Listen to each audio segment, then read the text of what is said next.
Hi, I'm Doyle, and tonight there's some things that I got to say. Going to deviate a little bit from where I've been on my podcast for the last couple of sessions and episodes where I've talked about my beliefs, more at a principle and a foundational level. Tonight, what I want to talk about is more from a practical level. I talked about my faith. My beliefs about a few topics, specifically rights and property rights and abortion and freedoms and right to do things and say things and such as all that. But tonight what I want to talk about is how that finds its way into a practical application for my life. First, when I think in terms of my rights to do the things that I want to do without encumbrances from the government and from the statutes and authorities, don't get me wrong. I'm not talking about being able to do whatever I want to do. And if you've heard any of my previous podcasts, you know I don't mean that at the expense of someone else. It's in balance with everyone else's rights. Because I think there's that finding that common ground, and I've mentioned that in the past about that's what we need to do. There are going to be many occasions where we'll find areas where we disagree with different people, even the people that we're closest to, and that's okay to disagree.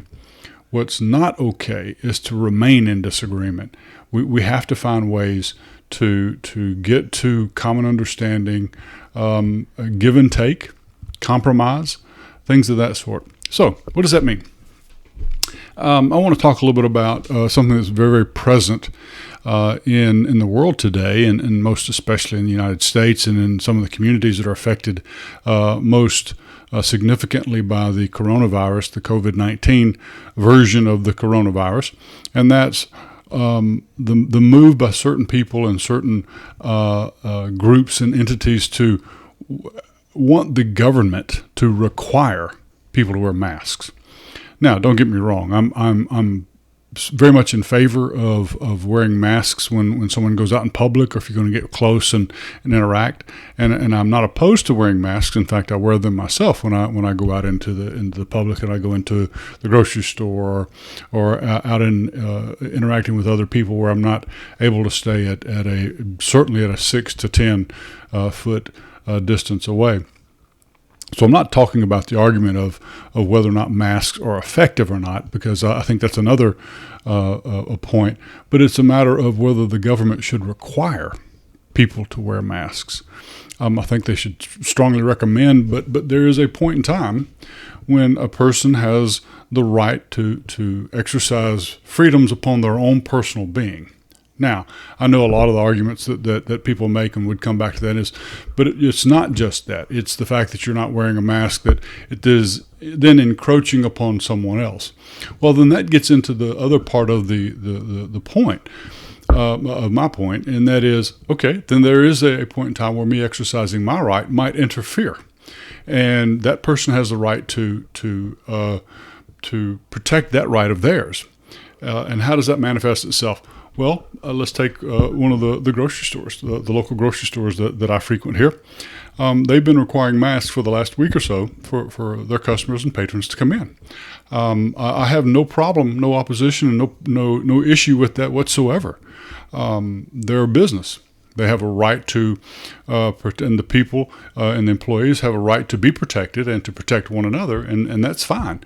And I think that's very fair. I have a right to, if I choose not to wear a mask, but I don't have a right to go into that store without a mask if that's their rule. And see, that's the balance that I don't think that we're hearing a lot of discussion about. And I know it gets more complex when you start thinking in terms of, children going back to school and interacting, and children are going to interact and touch and come in contact with other children. And I understand that it's not a clear a point there, but I do think that it's best to begin with the point of allowing the individual and the parents for the minor children to make their decision about whether or not they should wear masks and in fact, whether or not they should even allow their child to go to school. Again, I think we're in some unprecedented times in history, and so we have to be prepared to deal with unprecedented circumstances, which might cause, and I think does cause us to look at the laws and the statutes that have been put in place, or actually it's more not so much the laws always as they are interpretations by the agencies that are charged with enforcing how they interpret the laws. Mandatory school attendance. I certainly think that's one that is open for a lot of discussion, and I'm sure is under a lot of discussion recently by school boards and administrators and politicians and leaders in the community, talking about what they, looking at, distance learning and or mix of distance learning and on-premise learning and things like that would create a good balance. But there is a limit. There's a point where the bureaucrats, the leaders, the politicians, and the heads of these agencies, they can only go so far. The ultimate decisions, I think, should lie with the individual and the citizen and the people that have to live with those own choices that they make. Such that if parents chose for their children to not wear masks for whatever reason, then I think they should have the right to bring their child home, and as they did even before the coronavirus pandemic and the quarantines, to homeschool their child. But I think there becomes a point where they cannot exercise their right for that child to not wear a mask and then be present with other children at this particular point in time, until we have better understanding and better control over the community health issue that is this COVID-19 coronavirus. That's one example. Another example is taxation. Right. I've heard mentioned on a couple of occasions by folks that I hold in extremely high regard that taxation is just legalized theft by the government, and I get it. There's a historical precedence, and there's all that, but no matter how you couch it, if you peel back the layers of that onion, it's basically the government deciding and taking money from people and businesses because they can.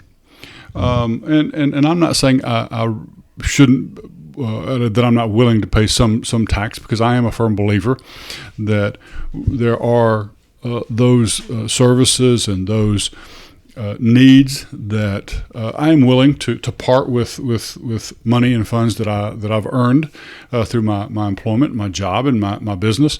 I'm willing to give those up.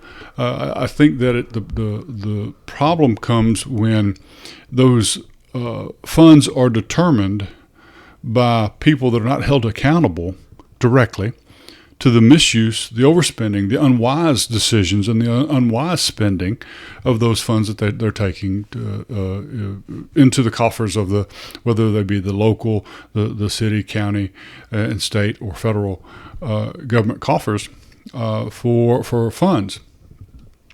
And people have become just so numb over the years that they don't even stop and sometimes think about that. When they think in terms of just one example, an extreme example, the Internal Revenue Service. The Internal Revenue Service entire purpose of the Internal Revenue Service is to collect taxes, right? But then they conscript businesses to take out payroll taxes, right? Every payroll that when a company they're obligated, they're required by law to take out a certain amount of someone's pay, and they become the bill collector basically for the government. Then the IRS then in turn spends hundreds and hundreds of millions of dollars with employees and investigators and agents and the like to enforce those laws. And these tax laws are so complex, there are just thousands and thousands of pages of tax code that no one can fully understand. No one.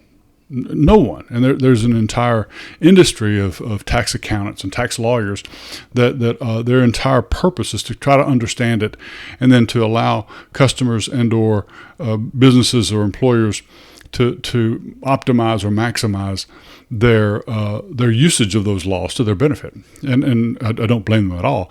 But when you stop and think about all the money, all the effort, all the hours that are spent just to manage and tug and pull and push the money back and forth, not for the purpose that it was intended to be collected, not for the services, not for the benefit of the citizens, not for the benefit of the greater society as a whole, but the bureaucracy, just the overhead of making all of these things happen. Those are a couple of examples. Another is, and I don't have the answers right now. They're more just random thoughts that of how the things that I believe affect and have an impact on the way I view the circumstances that we all live within and live under.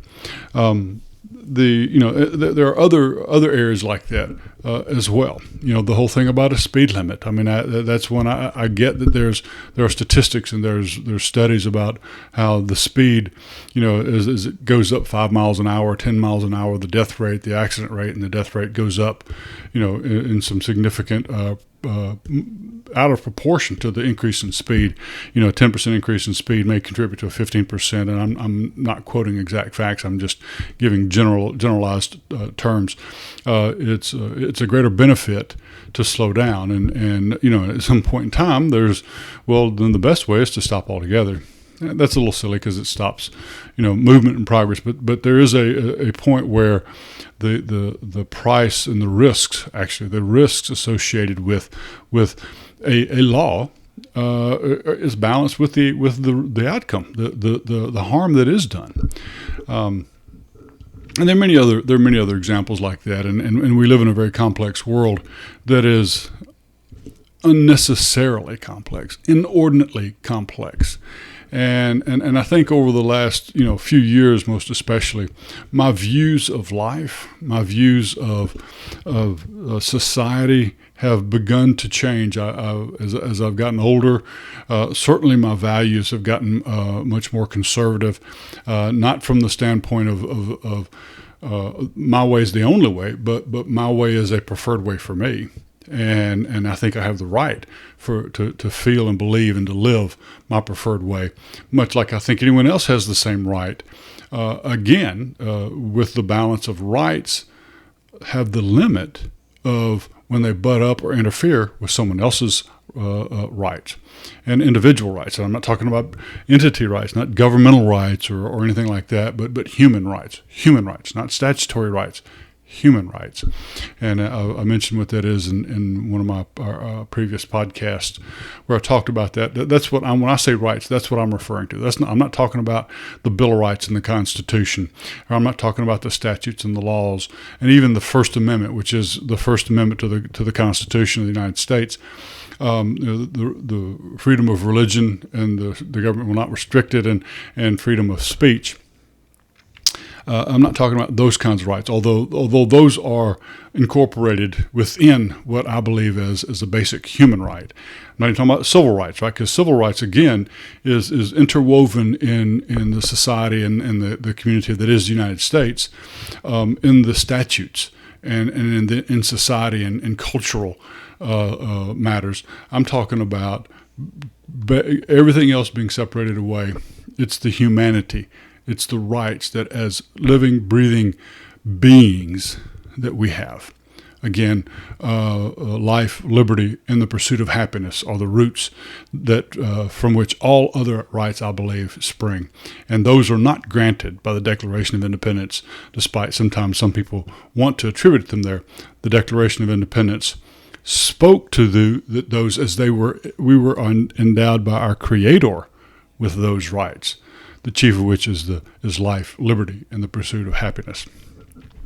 So, and I also believe that those rights come with responsibilities, and I think that's a point I want to talk about later, and I think that's one that in the world today is probably a big void of thinking, of understanding, of embracing that we see in society today, most especially in the Western world, and that's very different than what our forefathers and even the generations 1 and 2 and 3 generations before mine. So even in the 20th century, and not even going back to as far as the 19th century, that there was this more of a yes, I have the right to go do and earn and seek success and seek happiness, but also have a responsibility to give back and to pay back and to help. And that's because there's always this, at least in my life and in my experience and what I believe I've witnessed in history, and studied in history, is that there's always this, everybody needs a hand and pulling together, and then you reach back and you pull others with you. And then that creates that chain of humanity, that chain of right and responsibility that weaves all people together when we look at it that way. Where that tapestry and that weaving begins to fail is when people forget about the responsibility side of it.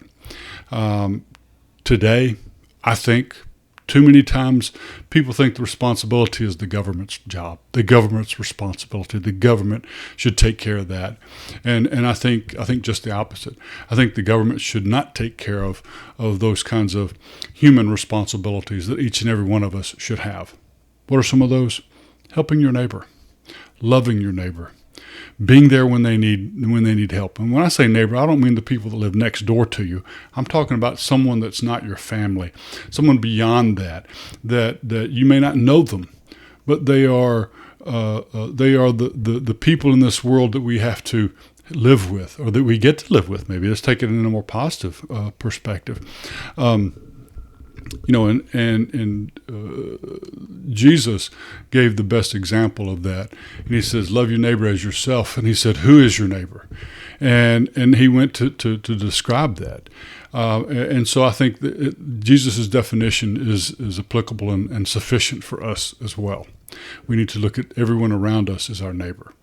Anyway, I'm running out of thoughts for today on this topic, but I do think that I would like to make a podcast episode in the near future talking about responsibilities. I've talked a good bit about rights lately, and Jordan and I have as well. And so I think I want to leave this podcast tonight with the thought that we all have responsibilities. We need to find out what they are, and we need to go fulfill those responsibilities. And that's it for tonight. Have a good evening. Until next time, goodbye.